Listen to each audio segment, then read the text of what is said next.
ಜೀವನವನ್ನು ಆರಂಭಿಸೋಣ.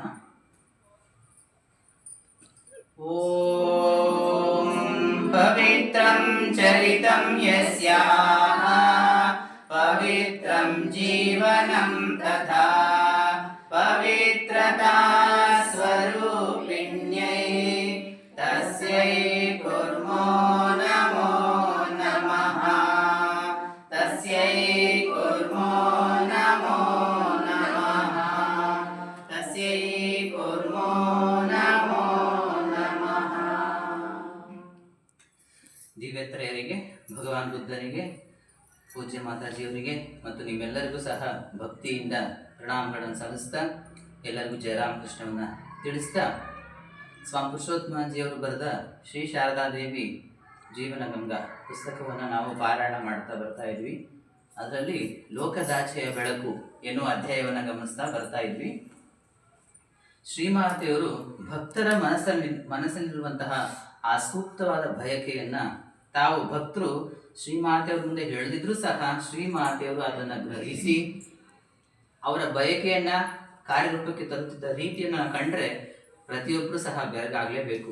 ನಿಮ್ಮೆಲ್ಲರೂ ಸಹ ಎಷ್ಟೋ ಜನರಿಗೆ ಆ ಥರದ ಘಟನೆಗಳು ನಿತ್ಯ ಜೀವನ ನಡೀತಾನೇ ಇರುತ್ತೆ.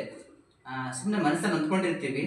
ನಮ್ಮಲ್ಲಿ ಅಶುದ್ಧವಾದ ಭಕ್ತಿ ಇದ್ದರೆ, ಶ್ರದ್ಧೆ ಇದ್ದರೆ, ವ್ಯಾಕುಲತೆ ಇದ್ದರೆ ಖಂಡಿತವಾಗೂ ಆ ಕಾರ್ಯವನ್ನು ಭಗವಂತ ಯಾರ್ಯಾರ ಮೂಲಕನೂ ನೆರವೇರಿಸ್ತಾನಂತ ನಾವು ಗಮನಿಸ್ತಾ ಬರ್ಬೋದು ಜೀವನದಲ್ಲಿ.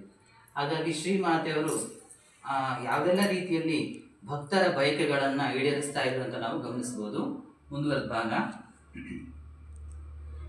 ಒಂದು ದಿನ ಸ್ವಾಮಿ ತನ್ಮಯಾನಂದರು ಕೋಯಲ್ಪಾರದಿಂದ ಜಯರಾಂಬಾಟಿಗೆ ಹೊರಟಿದ್ದರು. ಒಮ್ಮೆ ಒಂದು ದಿನ ಸ್ವಾಮಿ ತನ್ಮಯಾನಂಜಿಯವರು ಅವರು ಸನ್ಯಾಸಿ ಶಿಷ್ಯರು ಕೋಯಲ್ಪಾರ ಅನ್ನುವಂಥ ಊರು ಜಗದಾಂಬಾಶ್ರಮ ಅಲ್ಲಿರುತ್ತೆ. ಆ ಕೋಯಲ್ಪಾರದಿಂದ ಆ ಸನ್ಯಾಸಿಗಳು ಜಯರಾಂಬಾಟಿ ಯಾರು ಹುಟ್ಟೂರು? ಶಾರದಾ ಮಾತೆಯವರ ಹುಟ್ಟೂರು ಜಯರಾಂಬಾಟಿ. ಆ ಜಯರಾಂಬಾಟಿಗೆ ಹೊರಟಿರ್ತಾರೆ. ಆ ಸಂದರ್ಭದಲ್ಲಿ ಅವರ ಮನಸ್ಸಿನಲ್ಲಿ ಒಂದು ಭಾವನೆ ಹುಟ್ಟುತ್ತೆ. ಆ ಭಾವನೆ ಏನು? ಈಗ ಶ್ರೀಮಾತೆಯವರ ಸೇವೆ ಮಾಡುವುದಕ್ಕೆ ಏನಾದರೂ ಒಂದು ಅವಕಾಶ ಸಿಕ್ಕಿದರೆ ಎಷ್ಟು ಚೆನ್ನಾಗಿರುತ್ತದೆ, ಅವರ ಸೇವೆ ಮಾಡಿ ಧನ್ಯನಾಗಬಹುದು ಎಂದು ಅವರೊಳಗೆ ಆಸೆ ಎದ್ದೇಳುತ್ತೆ. ಅಂದರೆ ಕೊಯ್ಯಲ್ಪಾರದಿಂದ ಜಯರಾಂಬಾಟಿಗೆ ಹೊರಡ್ತಾರೆ.